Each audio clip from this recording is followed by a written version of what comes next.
أعوذ بالله من الشيطان الرجيم. إن الذين لا يؤمنون بآيات الله لا يهديهم الله ولهم عذاب أليم.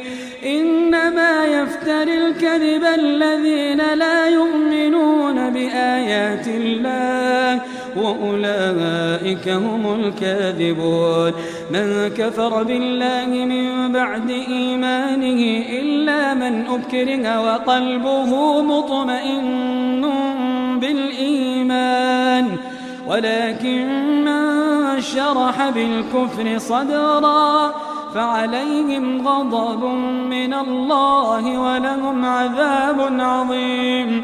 ذلك بأنهم استحبوا الحياة الدنيا على الآخرة وأن الله لا يهدي القوم الكافرين.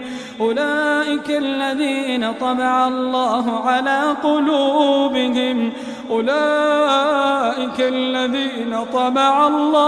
على قلوبهم وسمعهم وأبصارهم وأولئك هم الغافلون. لا جرم أنهم في الآخرة هم الخاسرون. ثم إن ربك للذين هاجروا من بعد ما فتنوا ثم جاهدوا وصبروا إن ربك من بعدها لغفور رحيم. يوم تأتي كل نفس تجادل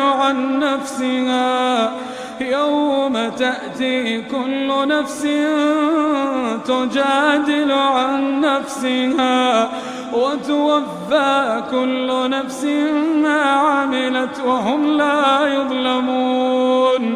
وضرب الله مثلا قرية كانت آمنة مطمئنة يأتيها رزقها رغدا من كل مكان فكفرت بأنعم الله فأذاقها الله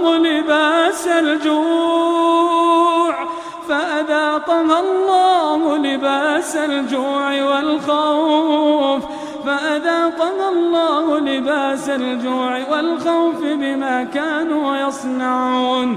ولقد جاءهم رسول منهم فكذبوه فأخذهم العذاب وهم ظالمون. فكلوا مما رزقكم الله حلالا طيبا واشكروا نعمة الله إن كنتم إياه تعبدون. إنما حرم عليكم الميتة والدم ولحم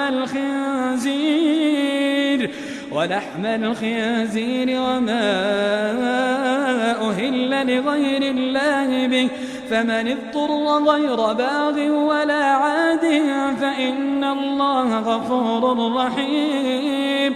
ولا تقولوا لما تصف ألسنتكم الكذب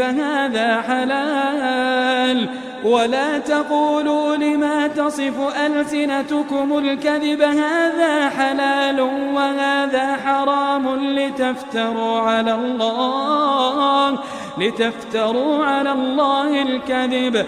إن الذين يفترون على الله الكذب لا يفلحون. متاع قليل ولهم عذاب أليم. وعلى الذين هادوا حرمنا ما قصصنا عليك من قبل وما ظلمناهم ولكن كانوا أنفسهم يظلمون. ثم إن ربك للذين عملوا السوء